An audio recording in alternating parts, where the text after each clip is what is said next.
নমস্কার বন্ধুরা, কেমন আছেন সবাই? আশা করি ভালো আছেন। তো উষা কুকিং চ্যানেলে আপনাদের আরও একবার অনেক অনেক আমন্ত্রণ জানাই।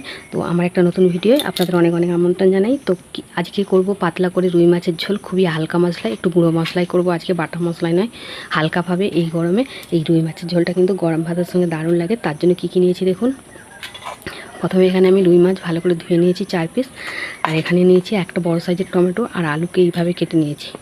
তো এই রুই মাছের ঝোলটা কিন্তু গরম ভাতের সঙ্গে জাস্ট অসাধারণ লাগে। তো চলুন মাছটা আগে ভেজে নেব। এদিকে কড়া গরম হয়ে গেছে, কড়াই দেবো সরষের তেল মাছ ভাজার জন্য, গরম করে নেব। এখানে আমি রুই মাছটায় লবণ হলুদ মাখিয়ে নেব। হলুদ লবণ দিয়ে ভালো করে ম্যারিনেট করে নেব।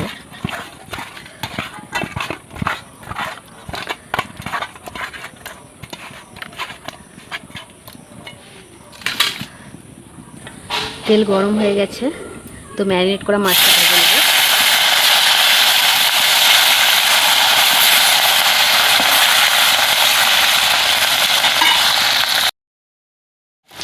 তো মাছটার এক পাশ ভাজা হয়ে গেছে, অপর পিঠটা উল্টে ভেজে নেব।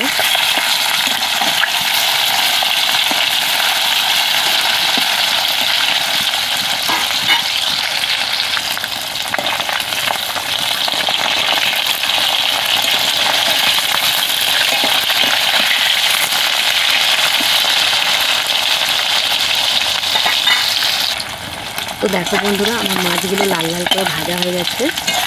এবার তুলে নেব মাছগুলোকে।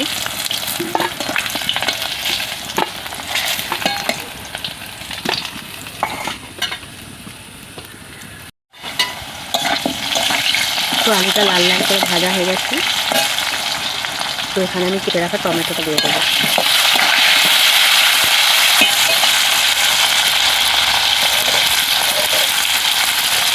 এবার আমি কিছু গুঁড়ো মশলা দেবো। 1 চামচ লঙ্কার গুঁড়ো,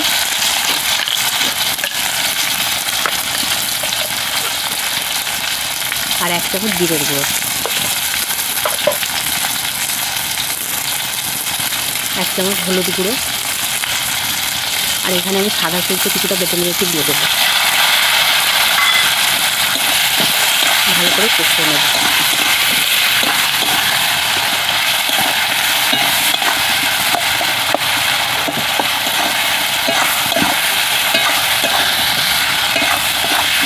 তো ভালো করে কষানো হয়ে গেছে, এবার দেবো পরিমাণ মতো জল।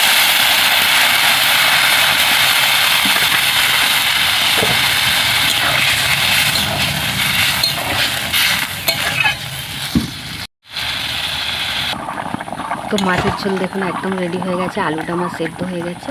তো এখানে আমি ভেজে রাখা মাছটা দিয়ে দেবো।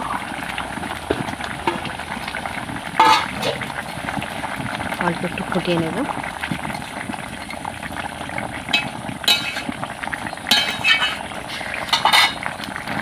তো দেখো বন্ধুরা, আমার মাছের ঝোলটা একদম রেডি হয়ে গেছে, কালারটাও সুন্দর হয়েছে, আর সেন্টটাও দারুণ উঠেছে। কিন্তু এইভাবে মাছের ঝোল করলে দারুণ লাগে।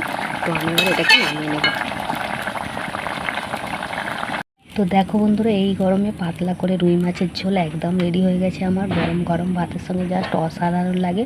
খুবই সিম্পল, খুবই সহজ। অবশ্যই একবার বানাবেন। আর ভিডিওটা ভালো লাগলে অবশ্যই চ্যানেলটাকে লাইক করবেন, শেয়ার, সাবস্ক্রাইব করে দেবেন।